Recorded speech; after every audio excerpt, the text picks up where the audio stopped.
What is the worst possible group of death that could be drawn? Spain, France, the U.S., Brazil.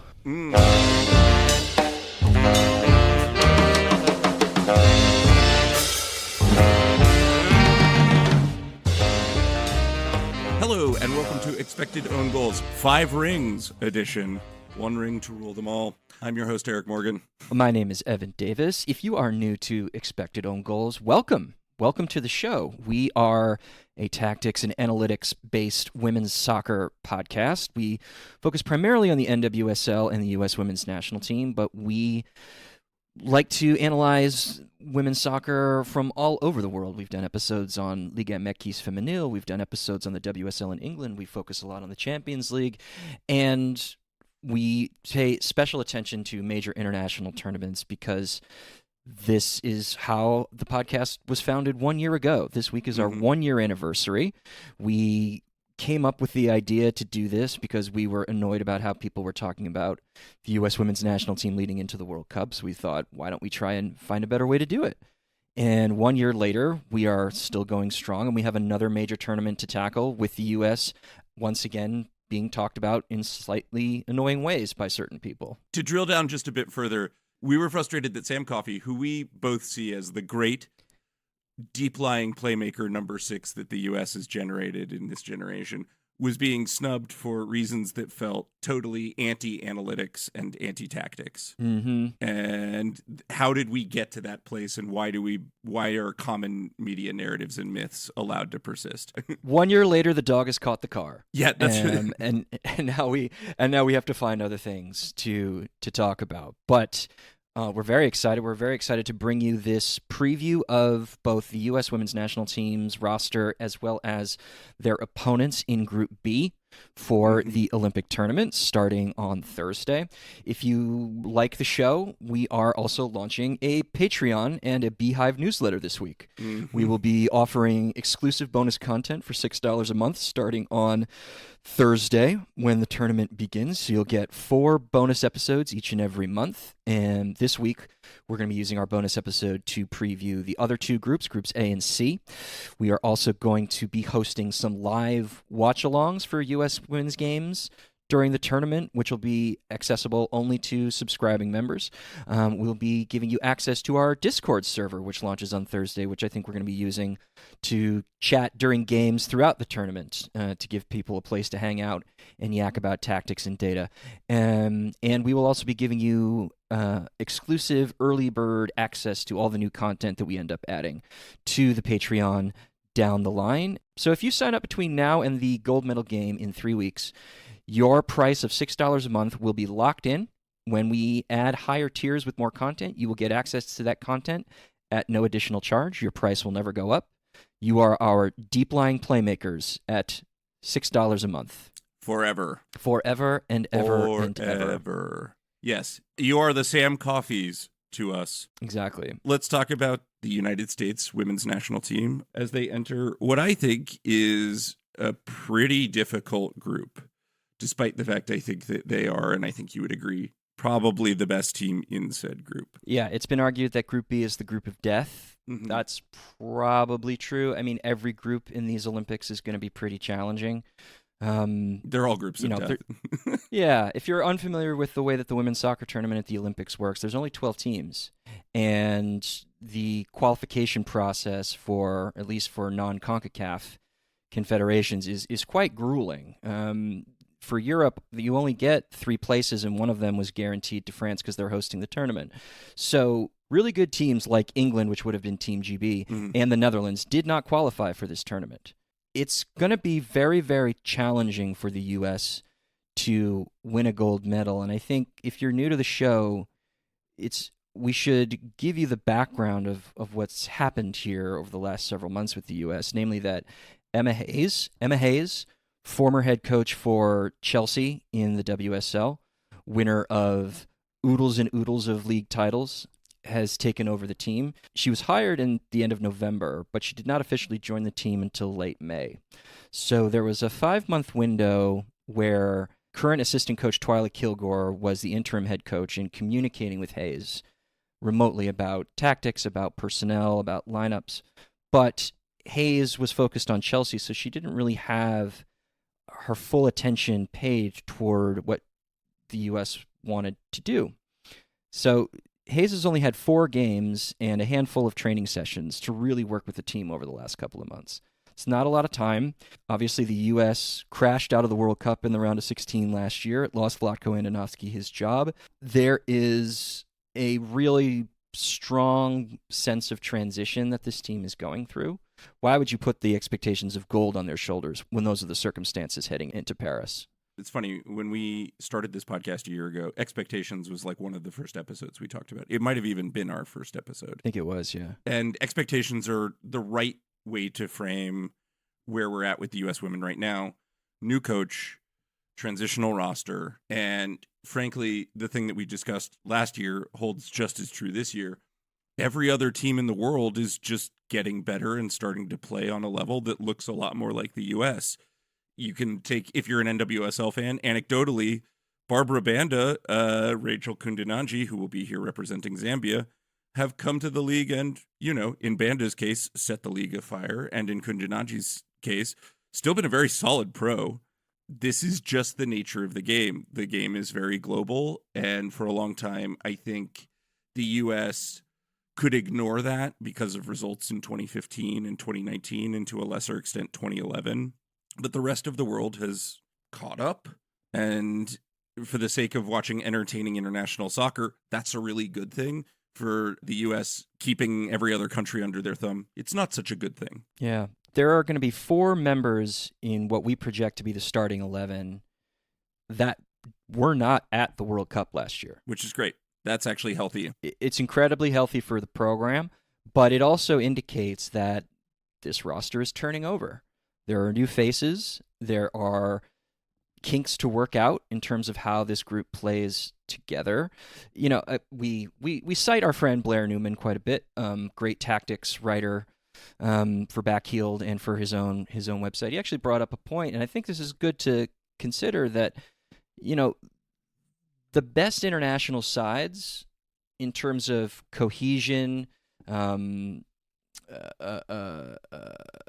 communication, being able to kind of play together as a group and get up to speed rather quickly, they tend to select players from 2, maybe 3 clubs, which means the players are already playing with each other a lot. So most of Spain's starting 11 is going to be from Barcelona with a couple of smatterings of other players in there.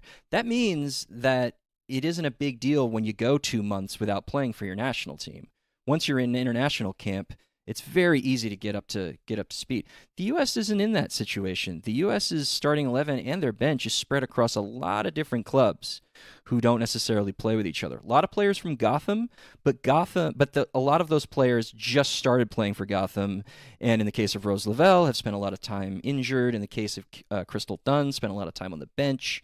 So even that group is sort of figuring out how to play together at the club level. So the U.S. is already a little bit behind the 8 ball in terms of getting up to speed that way relative to their competition. And as fans of women's soccer well know, the U.S. women's national team used to be essentially a club team where the federation paid your salary. They had you play, upwards of 20 games, 22 games a year, a lot of which were friendlies, and that you didn't really think about your club ball. Well, since the beginning of 2022, that's all gone now. Everybody's getting paid through their clubs. That's the primary training environment. The international setting is essentially like how it is in every other country, where you get together every 6 to 8 weeks, you train for a week and a half, you play a couple of games, and that's it. So they're already have been moved onto the same playing field as the rest of the world there. And then, unlike Spain or unlike France, where it's Lyon and PSG that they're pulling mostly from, or Germany mostly pulling from Wolfsburg and Bayern Munich, et cetera, and so forth, you're playing catch up, and then a new coach on top of all of that. The U.S. is pulling from, if you include reserves, 11 club teams in 3 different countries. Yeah, exactly. Yeah, and among the favorites of this for this tournament, I would imagine that that's pretty high up the list in terms of number of clubs you're pulling from. Yeah, the most players from a single team in here, 6 players from Gotham are on this team. Mm-hmm. This is 6 of your 18-person roster or 22-person full depth squad who play with each other. And frankly, most of them have not been at Gotham. Were not at Gotham last year.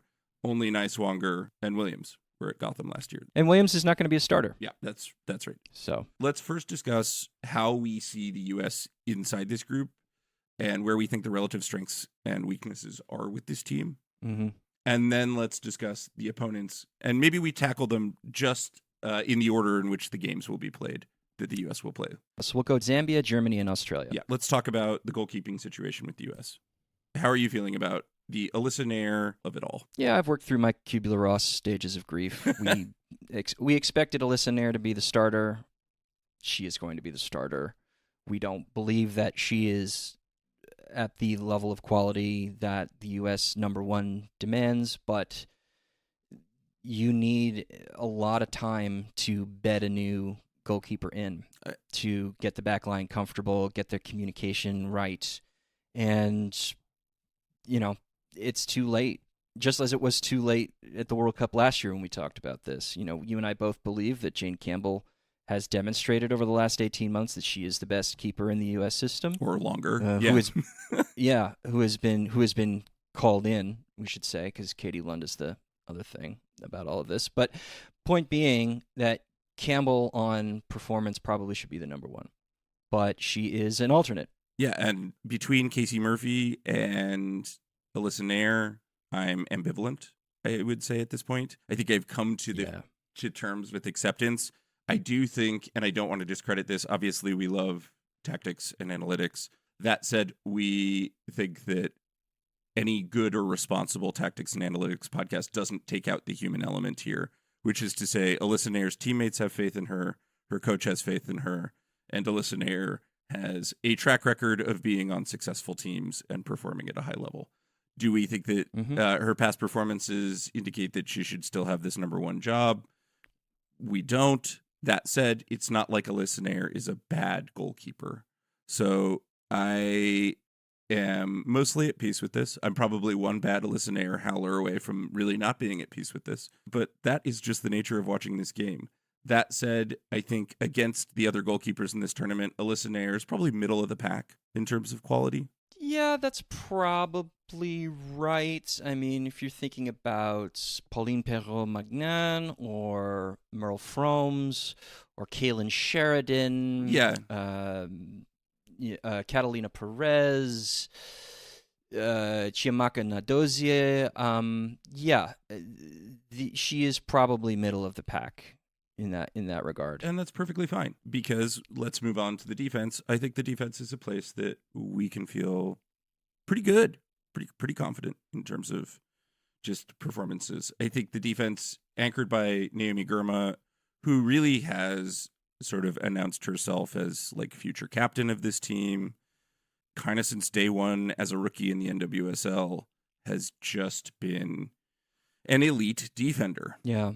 The thing, we're talking about data, we're talking about analytics, what use value does it have? Center backs are tricky when it comes to numbers. And defenders in general are tricky because your instinct might be to go to FBref, look at the tackles leaderboard and say, well, X player put in all of these tackles. That must mean they're the best center back in the league. Well, their team might have had 40% of the ball and they were under siege constantly, and also maybe their off-the-ball positioning wasn't right, and so they had to make a lot of recovery runs, and a lot of those tackles were last-ditch and desperate. So does that really mean that they are a good defender when you just look at sort of raw on-ball defensive actions? Not the best way to do it. The problem is there aren't a lot of good ways in the public sphere to do it either. We recommend a website called McClock, MCLACH, which publishes radars for player performance, and for defenders, they include possession-adjusted on-ball defensive actions. So if your team has 60% of the ball and you don't actually have to make a lot of tackles or interceptions, well, that doesn't mean you're a bad defender. It just means you haven't had a lot of opportunities. So possession-adjusted data makes sure that you are more accurately represented in what you probably should have done if the possession had been 50-50 in the game. And then there's another thing, off the ball. Like, some defenders never have to make a tackle because nobody ever tries to pass into their primary zone of responsibility because they know how good that defender is. But also, how do you prove a negative? How do you measure something that didn't happen? It's very, very hard. American Soccer Analysis, who is our partner in everything that we do, they publish a number called G-, which tries to approximate how much value you are adding by high-quality offense not passing through the parts of the field where you're standing. It's not perfect. It's very heavily teammate and tactic systems influenced. That said, it does give you some information about how good a player is doing in terms of off-the-ball defense. And usually, if a player is really good at on-ball defensive stuff, they're not so good at off-the-ball defensive stuff and vice versa, which kind of makes some sense. Unfortunately for you guys, 2024 G- data is not available publicly yet, so we're going to have to talk about it without you being able to look at it yourself. But Germa this year has been incredible in terms of the on-ball defensive work that she does, which is measured by ASA with a stat called interrupting. And fascinatingly, G- kind of hates her. They say that she is a negative 0.05 G- above positional average per 96 minutes, which is incredible. And it's not foreign to Germa's past seasons. There have been past seasons where Germa has not shown up very well in terms of G-. But that also should tell you why G- does have a ceiling in terms of its utility, because, let me give you an example. Barbara Banda had her worst game in the NWSL when she had to play against Naomi Germa. Yeah. Naomi Germa didn't really put in a lot of tackles on Barbara Banda. So, that should tell you something. Like, Germa as a positional off-the-ball defender is pretty elite. I think this is where watching games and eyeball tests and team performance also matter. Over the course of her career, Naomi Germa has been a part of a very defensively stout U.S. women's national team. Defense was not the problem at last summer's World Cup. The U.S. was a very resolute defense and has been a part of a San Diego Wave team that this year is going through hell, a complete administrative nightmare. And I think this will help us transition to Tierna Davidson, which is why you sort of have to take defensive numbers with a grain of salt. But last year was a part of a very robust defensive unit in San Diego. And when you just watch her in games, Naomi Germa does not have those sort of critical mistakes, is often in roughly the right position, and does a good job of recovering when she isn't. Yeah. I think the scouting report on her helps fill the gaps in a place, like when thinking about how to talk about this defense. Yeah. Hayes is very interested in building strong positional structure in the side. And when we get to Zambia, we'll talk about why. But she wants players to operate in defined zones of space that change relative to how the entire unit changes. So that means controlling matches through possession is important to Hayes. Well, Germa has to be central to that because of how good she is, both at carrying the ball upfield and also her long passing, which we saw glimpses of in the Costa Rica game. That means that Davidson has to have a really strong sense of positional space so that when Germa wants to play the ball and move upfield, when Jenna Neiswanger wants to get into the attacking half and join the attack, you have to cover that zone on the left side to make sure that players can't sprint in for a counter. And Davidson is a plus 0.03 G- above positional average per 96. And her interrupting score is quite good. We can't give that any more credit than we want to take away credit from Germa's numbers, but Davidson has been putting in a very, very strong season in general with Gotham, and if that positional discipline can remain in place, then that gives both Germa and Neiswanger more freedom to get upfield and play the ball where they'll need to be there to help break down low blocks. So Davidson is actually a player who would have been at the World Cup last year, but for having a really bad recovery from her ACL and just didn't perform with Chicago last season. She's back to basically what we expect Tierna Davidson to be. And that partnership, I think, has really developed in a nice way between her and Girma. I solidly agree with that. I think just as much as Davidson's last season, you can sort of assess with a grain of salt. I think the same thing can be said about where we are with Girma this season. Yeah. Which is to say, we're still in early stages of understanding how defenses work statistically, but I think that analytically we can look at these players, and if you watch a lot of soccer, you can see good players in the form of Naomi Girma and Tierna Davidson. Yeah, without a doubt. And you look at the numbers to constantly check what your eye is saying in that sense. Yeah. Let's talk about the fullbacks. Yeah, which is the most, let's say, open positional group in terms of the depth chart. Mm-hmm. We have a good sense of like which two are going to be in the starting 11 on July 25th, but we don't necessarily think that they're guaranteed to stay there throughout the whole tournament. I think there is depth coming up from behind that could be useful against certain opponents, but at left back is going to be Jenna Neiswanger, and at right back is going to be Emily Fox. Yeah, I have a sneaking suspicion that Jenna Neiswanger might not hold on to this job throughout the tournament. I do suspect she'll start against Zambia. Just the athleticism she can bring to the table, I think, is a matchups thing. But I think that Neiswanger has struggled a little bit, and I've talked about this, just to bet in to the Emma Hayes, to the very new Emma Hayes system in a way that a player with great familiarity who is on this roster, listed as a forward, but as a Swiss Army knife, Crystal Dunn just has a long track record of working with Emma Hayes and understands what Emma Hayes is doing. I suspect Crystal Dunn, who provides cover there, will end up seeing a fair amount of the field. Yeah, I mean, at that position. Personally, what I hope is that it's Casey Kruger who steps up, because Casey Kruger has had a very nice season, especially when you consider her defensive performance. I think she has a reputation as an attacking fullback, but defensively she's been great if the numbers are to be believed for Washington. I mean, a plus 0.06 G- above positional average per 96 minutes is exceptional for a fullback. And she's positive in terms of interrupting score as well. So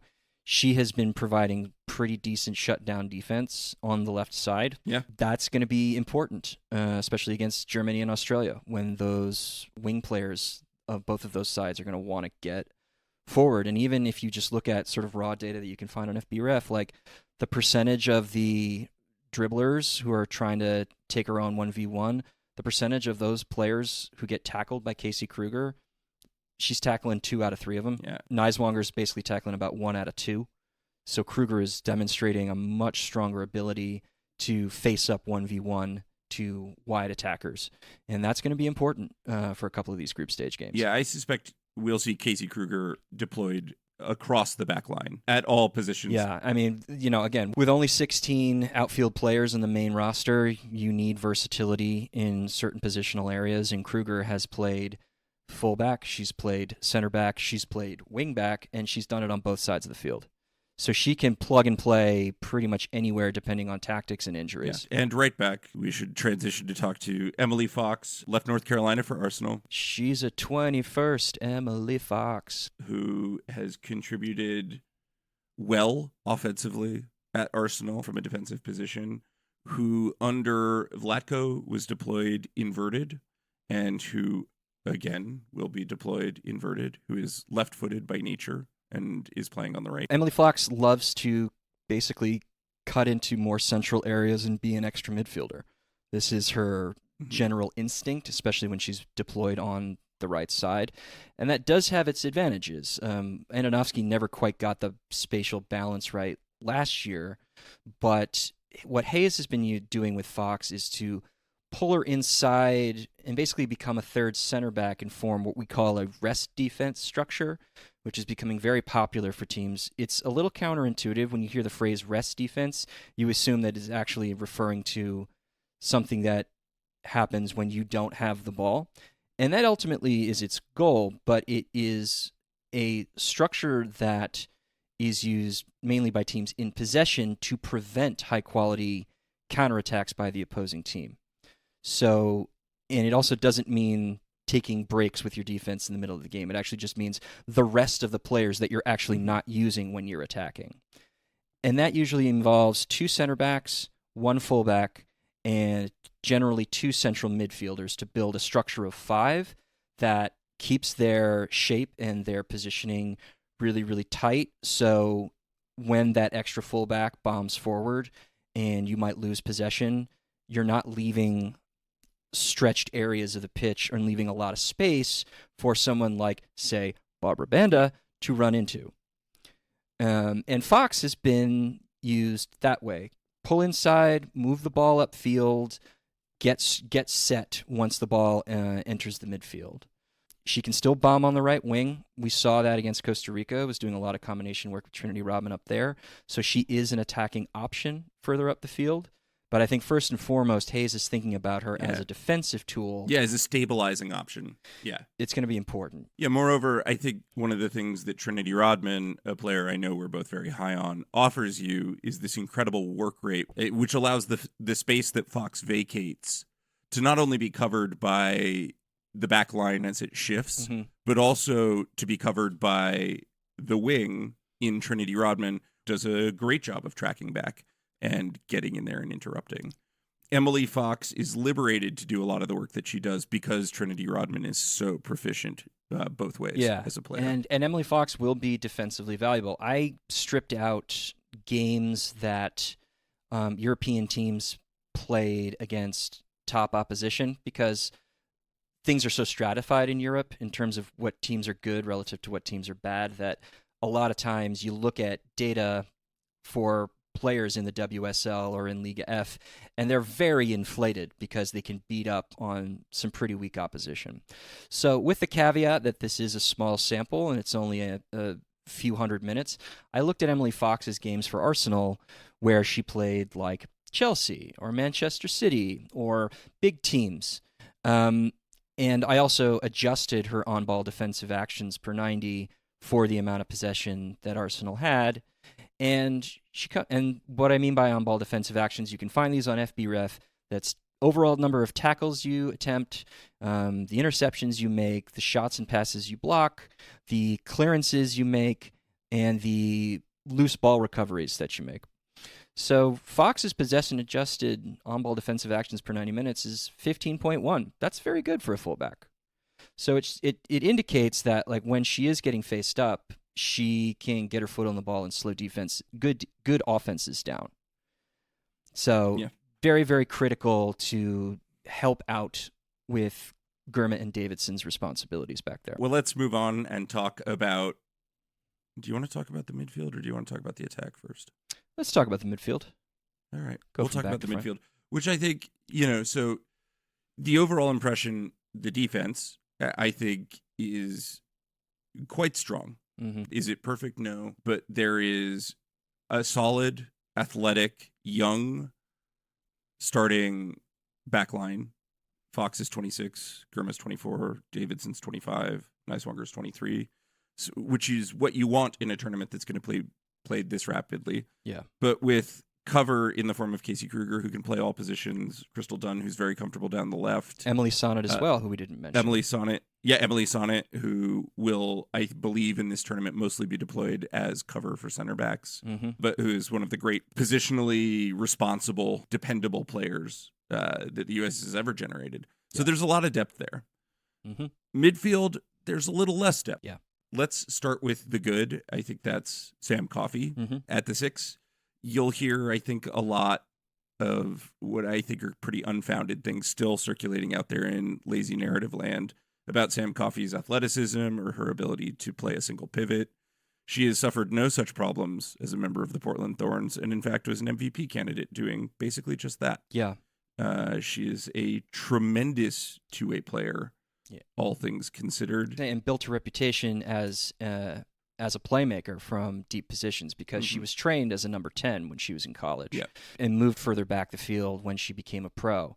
So when she is asked to play passes, there are a few better from that area of the pitch. And in particular, her long passing, her set piece passing, areas where like if your plan A isn't going well and you only have a small handful of games to try and make it to the gold medal round and you just need to grab a goal on a free kick or a corner kick or a long ball over the top, Coffee can offer that. So she covers her area well. She gets her foot on the ball when it is required. She can prevent offense from coming into dangerous areas without having to get her foot on the ball because she's so positionally disciplined. And when she does get the ball, she can release either Lindsey Horan or Rose Lavelle in front of her. She can activate width through the fullbacks, or she can go over the top and try and get the ball to Mallory Swanson and Sophia Smith. Yep. There are all kinds of options that flow through Coffee. She's a plus off-ball defender. She's a plus on-ball defender. There is no aspect of her game where she's a net negative. Right. That's what you hope for.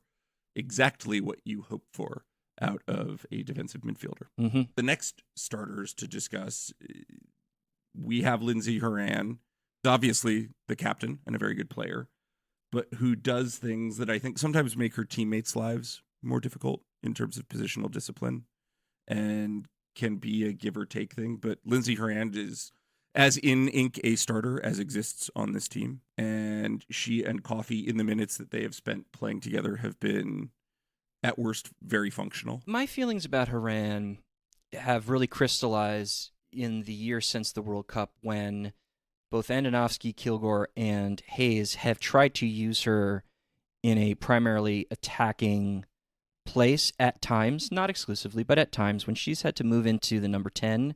She is often deployed essentially as a primary box target to score, or she feels like she needs to make both the carries, the dribbles, and the passes, and make the shots in and around the final third and into the box on her own.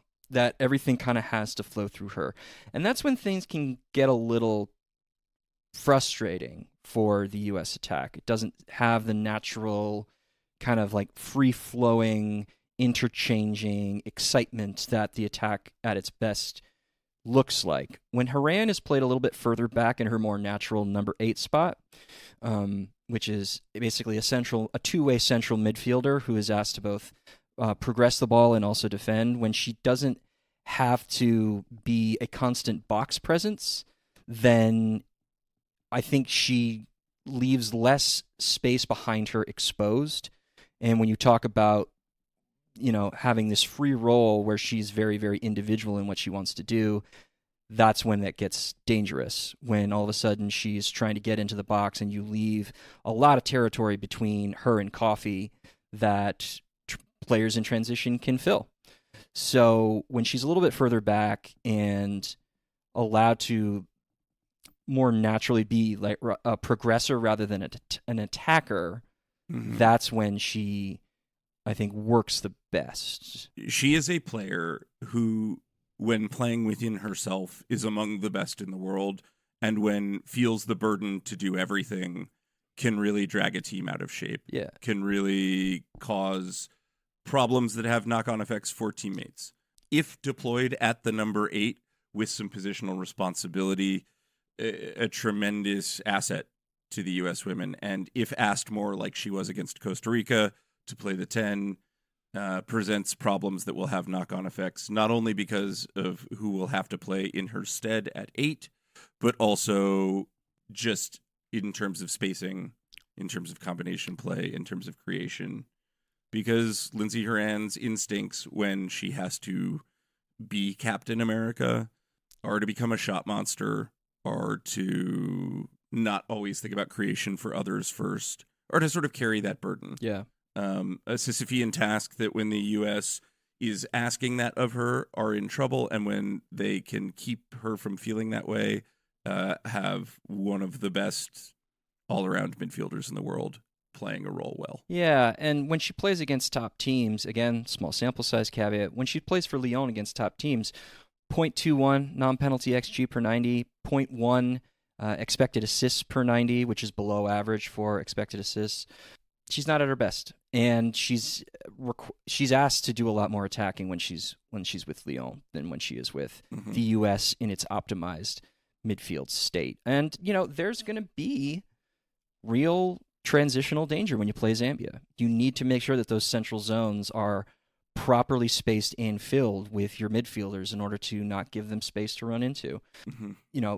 Germany, Australia, primary attacking danger is out wide. It's not necessarily through the middle, but Tony Gustafsson likes to rotate players out to into out, try to stretch back lines and midfield lines with Australia. So you need to maintain a strong sense of shape so that they don't have space to operate in. So it's going to be very critical for Horan to perform that role with the U.S. Let's move on and talk about number 10, a role that when Kat Macario was healthy and in this team, I think had greater depth. And now without her in this team, there is clarity in who will play there. And unfortunately, that clarity is not always healthy in the form of Rose Lavelle. Right, who experienced groin tightness right before first whistle against Costa Rica and was a late scratch. Emma Hayes says that it was purely precautionary and that she'll be ready for the tournament. It remains to be seen if that is true.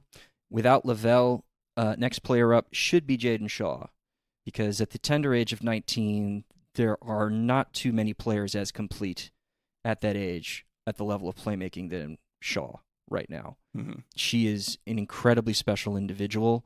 Basically, you need a line-breaking through ball. You need somebody to move into out and cross the ball into the box.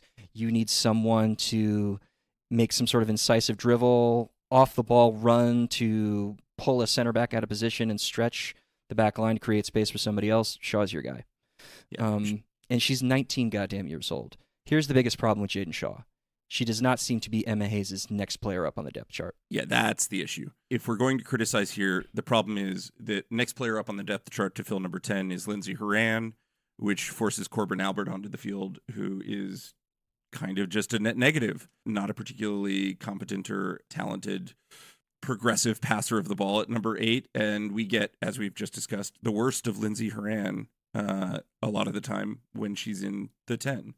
So right now, the U.S. is faced with a problem that they're all too familiar with, a questionably healthy Rose Lavelle. And then I think a real make-or-break challenge for them is, should Rose Lavelle not be able to go, what decision is next? And you'd hope from the friendlies and what Emma Hayes has seen so far that Jaden Shaw would be the default choice, would be the decision to move in to that 10 role. Yeah. Unfortunately, that isn't what we've seen, and we've seen the persistent inclusion of Corbin Albert and Hayes's what feels like a growing blind spot toward what Albert actually is as a player. Yeah, against top opposition, again, small sample size caveat. Albert, 2.7 passes into the final third per 90 minutes, less than a half of a pass into the box per 90, 1.6 progressive passes per 90 minutes. A progressive pass is, according to FBref, a pass of at least 10 yards and no deeper than just inside the defensive half. So it's looking at passes that gain you a lot of vertical yardage and generally happening in attack. A number 8 should not be making 1.6 progressive passes per 90 minutes against top opposition. Shouldn't be happening at that low level. That's a real concern for a number 8. So if Albert is eating up a lot of minutes, there was a meme circulating.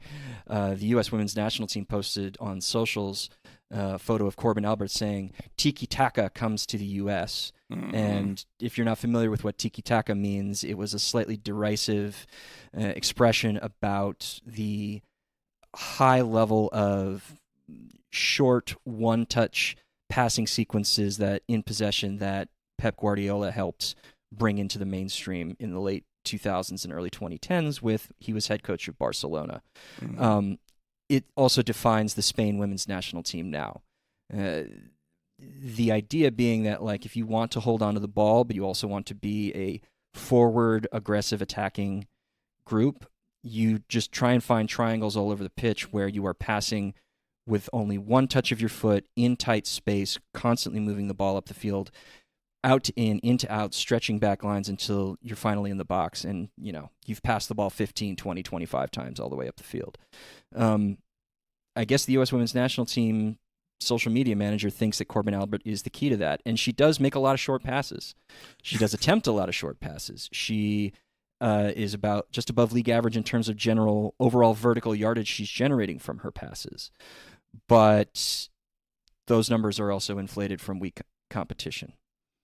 So, is also are you going to want her, Coffee, and Haran up top as your midfield triangle? Or are you going to want her? Or are you going to want Coffee, Haran, and Lavelle or Shaw as your midfield triangle? Which do you think is going to be the more incisive and more dangerous once you move into attack? The challenge that the U.S. has and the blind spot that Emma Hayes has right now is it strikes me as if the logic problem is basically Sam Coffey starts, Lindsey Horan starts, Rose Lavelle out, the second best solution with Rose Lavelle gone, or the next best solution is Jaden Shaw. The next best solution after that is probably Crystal Dunn at the 10. The next best, it is never Corbin Albert at the 8 and Lindsey Horan at the 10. And that just isn't the decision tree that we're currently experiencing. And Dunn has had a iffy season with Gotham. She's been on the bench a lot. She has not performed quite to the level that we usually see of her when she does play. And anytime that she's been with the U.S. since Hayes took over, it's been either as a left winger or as a left back. So it doesn't seem like Hayes has any thought to play her at the 10. It's still preferable, I think, at this point to Corbin Albert at the 8 and Lindsey Horan at the 10. I mean, the real answer is it's Croy Bethune at the 10, but Croy Bethune is a reserve. Bethune is an alternate and won't come into the side unless there's another injury. Yeah, and like that would be, if not Jaden Shaw. Frankly, I think Croy Bethune would hop Jaden Shaw for me if she were available in this. I don't know how you feel about that. We've actually not discussed. Would you rather Shaw or Bethune at the 10? Well, at least at this point, from the level of experience and comfort in the setting, I think I'd take Shaw, all else being equal. Whereas Bethune's been capped once. Bethune has one cap under her belt. Whereas I have yet to see Croy Bethune overwhelmed by the scale of a game she's about to play in. Sure. So I guess, again, my point, sort of like with the goalkeeping situation, if that were the idea to work Bethune into the depth chart at that position, she should have been brought in and actually been capped and gotten a lot of minutes during the June friendlies as well. Yeah. And there just isn't enough time to get her bedded in. So, but yes, Shaw is, given the circumstances right now, I think we both think Shaw is the better choice to immediately step in and fill the 10 should Rose Lavelle not be able to go. And frankly, given the number of games and the number of days that those games will be played in, almost certainly Rose Lavelle, if we get 60% of those minutes filled by Rose Lavelle, that's a very successful tournament. For her, Lavelle. Absolutely. And Shaw, and this is a great way to transition us into the forward line, a lot of attention has been paid to what Hayes has wanted to do with the forwards, how they want to play, how they want to interchange, how they want to combine, how they want to move on the field.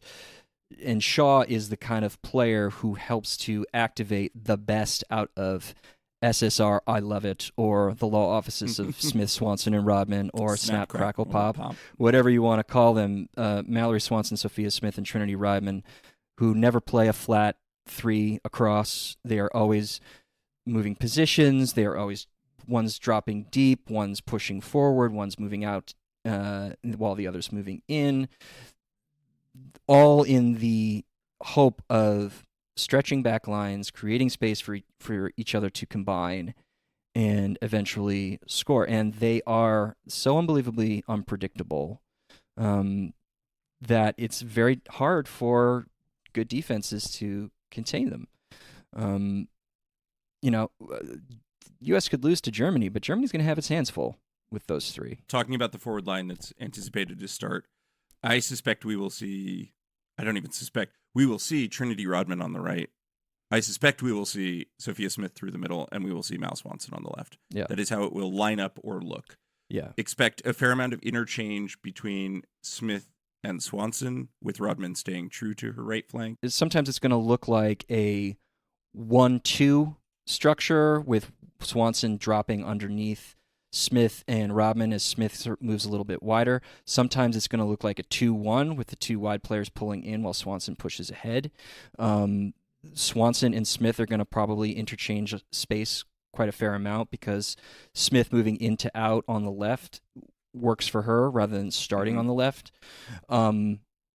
It's never going to stand still, and the general attacking structure is probably going to look something like a if you're only using 3 bands, 3-4-3, which will really be like a 3-4-1-2 to a 3-4-2-1 to a 3-2-2-3 potentially. It's never going to stay still. Yeah. Because that's how you get the most out of players who are so good off the dribble, who have such an amount of pace, who are so good with their off-ball running that, again, backlines just never going to feel set. The reason it's annoying when Haran joins that attacking band is because everything slows down and kind of makes way for her. But when Haran isn't involved, those three have a chemistry that it's been pretty unparalleled in recent times for the U.S. Yeah, Sophia Smith is having, arguably a down year and remains one of the most potent attackers in the NWSL. Her net G plus 96 is still tremendous at .22. Rodman is having probably a career season, at .29. We're talking about some of the most elite attackers in the world at this point.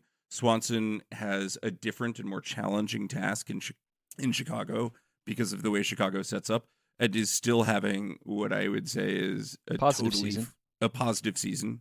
And I think this is, again, where you go back to the sort of the eyeball of it, and you're like, yeah, and also Mal Swanson's very good. All of these attackers can beat you off the dribble. All of these attackers can create their own shot.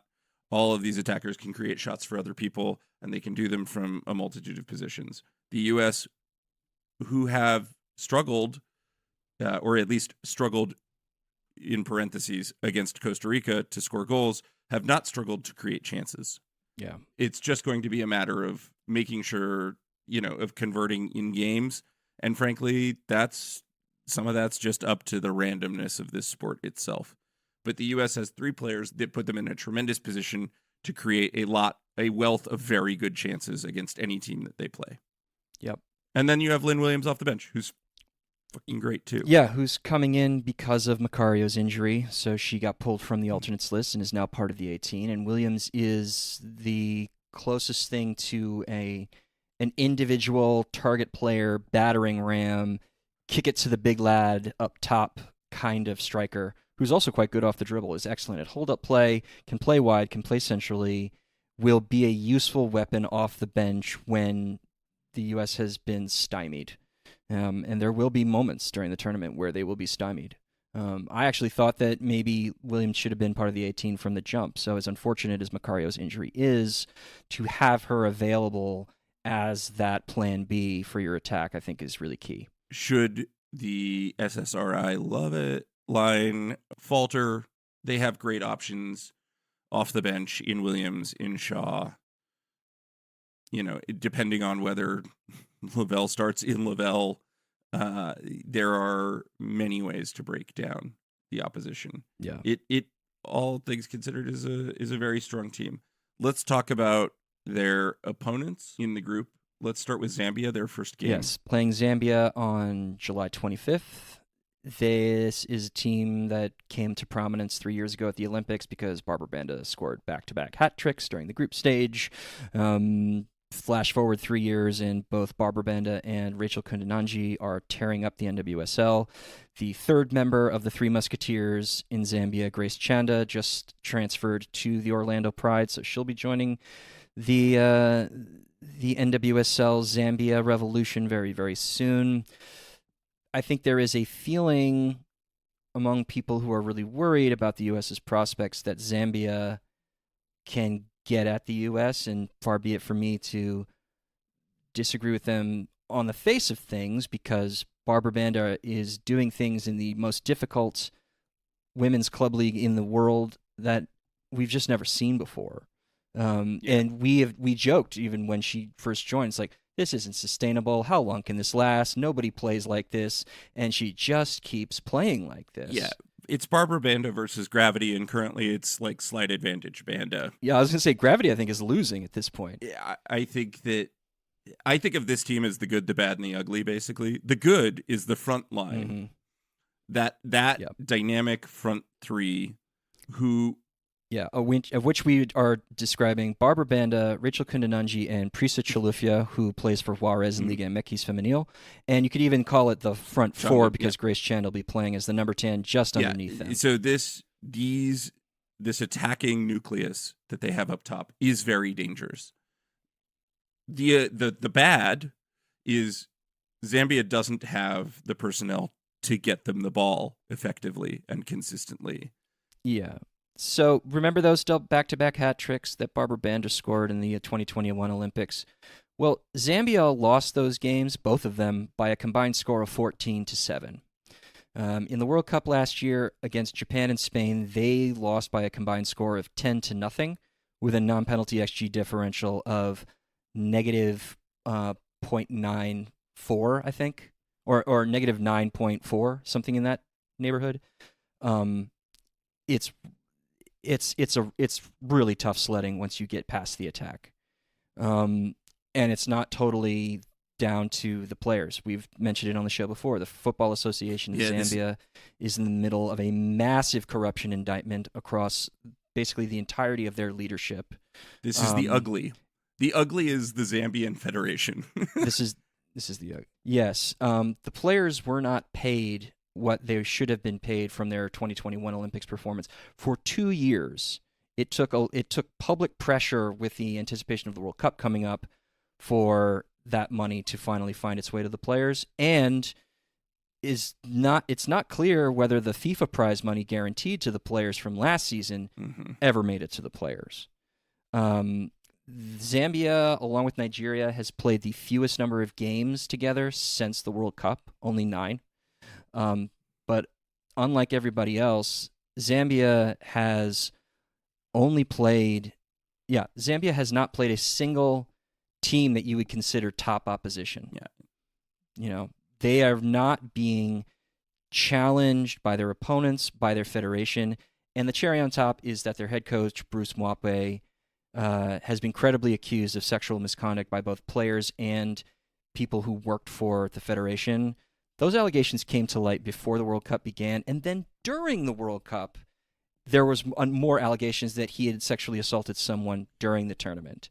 And this man is going to be the head coach of the team. He is currently... And FIFA and the IOC believe that they have figured out the solve here by having him not have any private one-on-one contact with any of the players during the Olympic tournament. But he still gets to coach the team. He still gets to lead the team.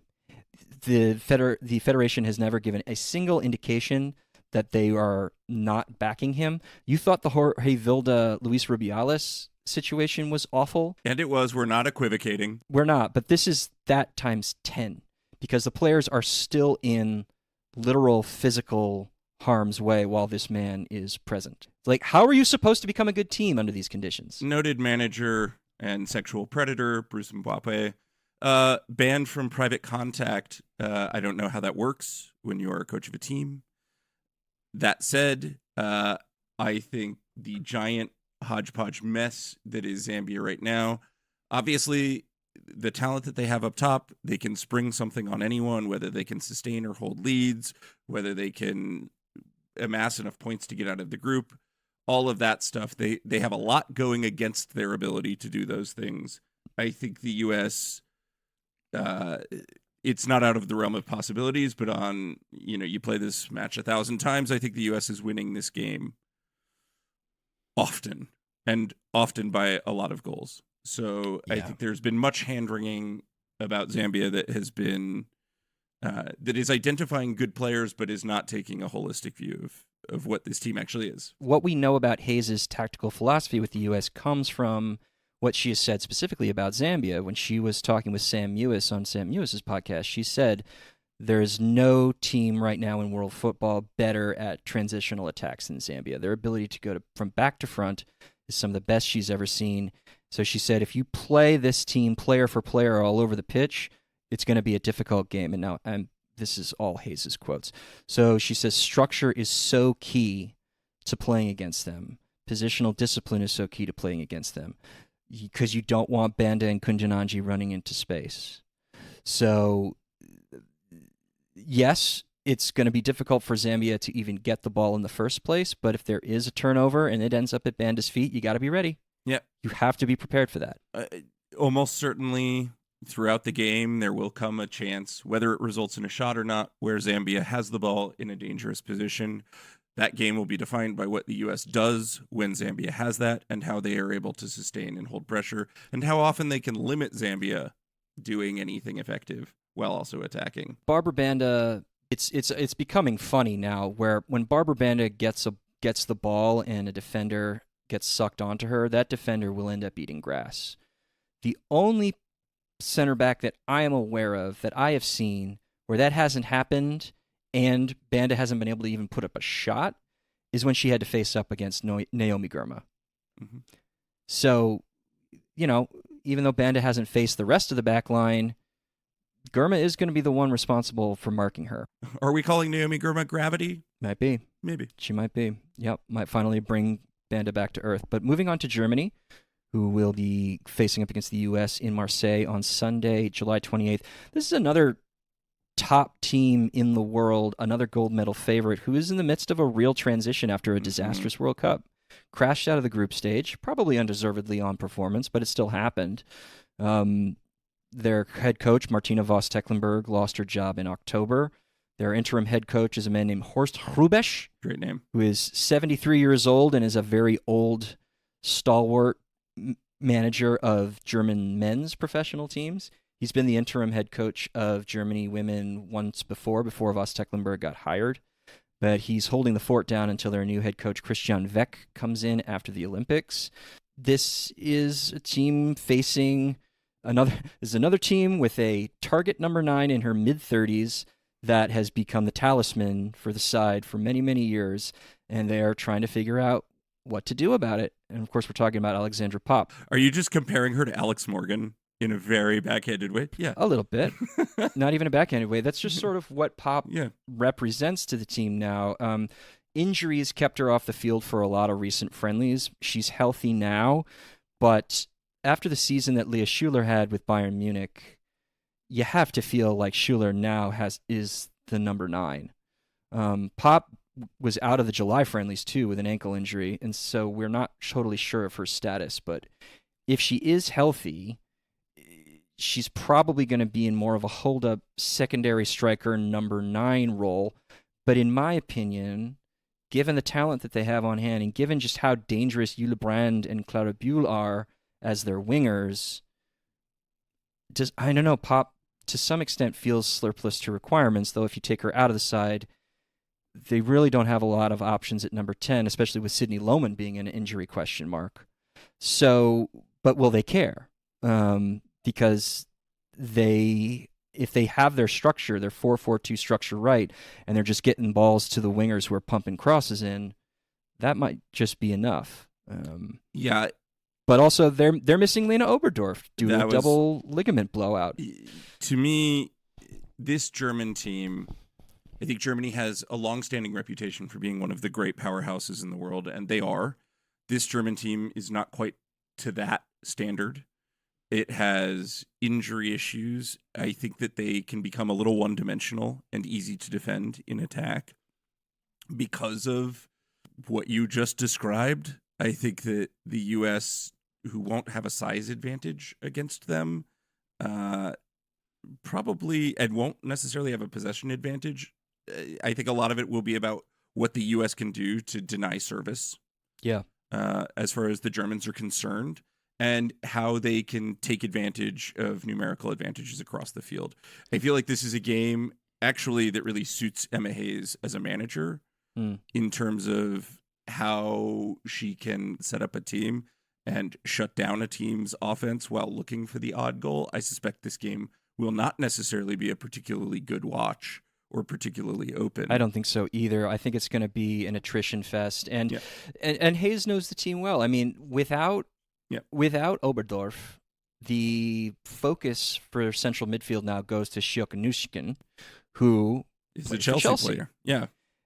Hayes knows her well. Nüsken is attack-minded, ball-winning number 8, which might sound a little funky, counterintuitive, but Hayes played her as a 10, Hayes played her as a secondary striker, Hayes played her as a 6, as an 8, played her all over the field. But she had a really excellent campaign with Chelsea and is going to be that primary node of progression out of the middle of the park. And if Lohman's hurt and if Popp doesn't get a lot of minutes, she might even get pushed up to the 10. Where Germany should be worried is who takes Oberdorf's place, which is likely to be a young midfielder from Bayer Leverkusen named Elisa Sens, Mhm. 26 years old, is only just working her way into Germany, into the Germany setup, has never been tested quite at this level. And Oberdorf, who is one of the best defensive number sixes in the entire world, the drop off is pretty steep from her to Sense. And I think Hayes will key in on trying to attack that space with both Horan and Lavelle in the middle of the park to see if they can rattle her. And then on the wings, Julia Nguyen and Sarah Linder, both very, very good fullbacks, but they're both young, 24 and 25 respectively.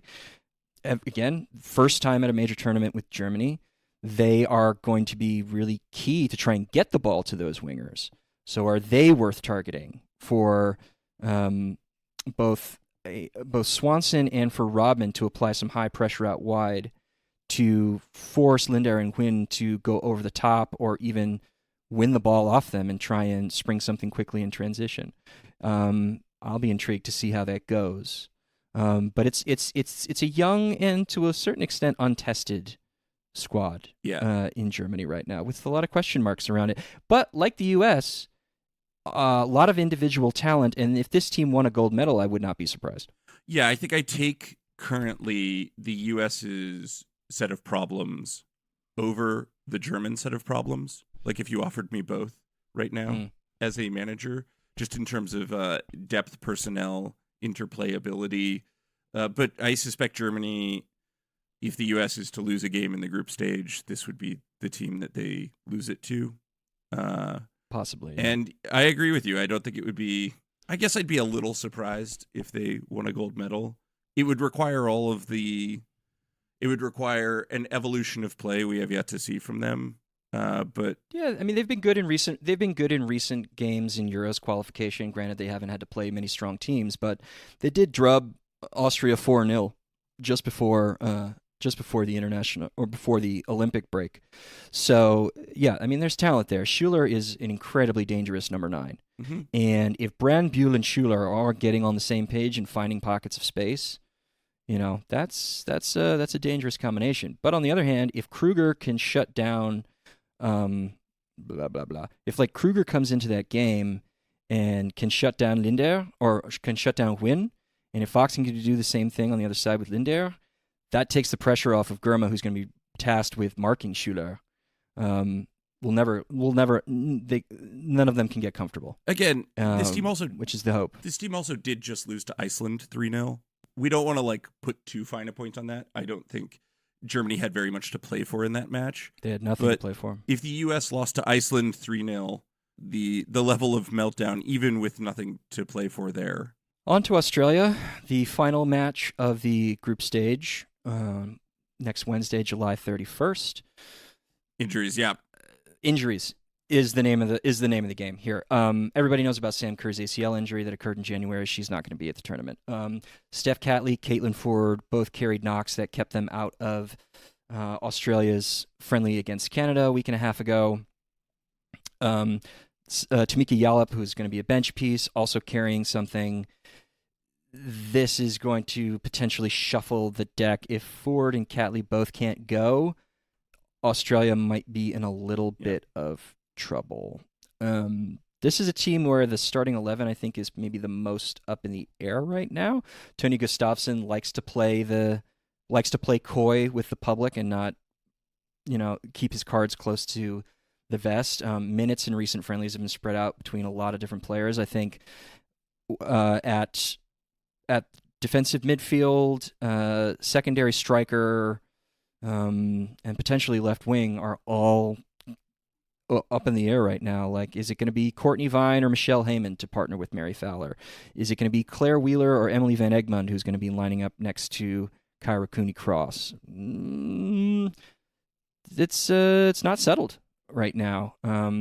Personally, I think Vine, who just transferred to the North Carolina Courage, is a real danger player in terms of speed.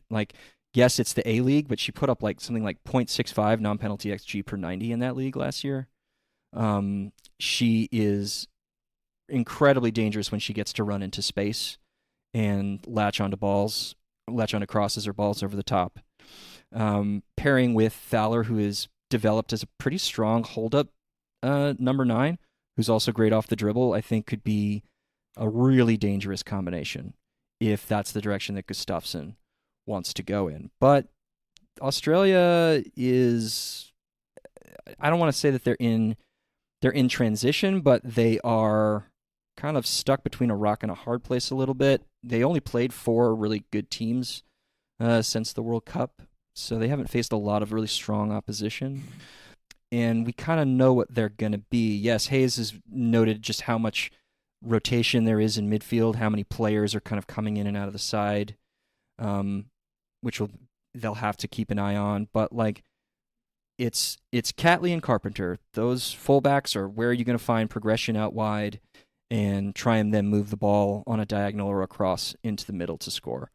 That's what they are. Haley Rasso is part of that too. Yeah, again, I think a team that can become a little one-dimensional. Speaking of expectations, which is sort of how we began this, I think that Australia's performance at last year's World Cup does them no favors about the expectations coming into this tournament.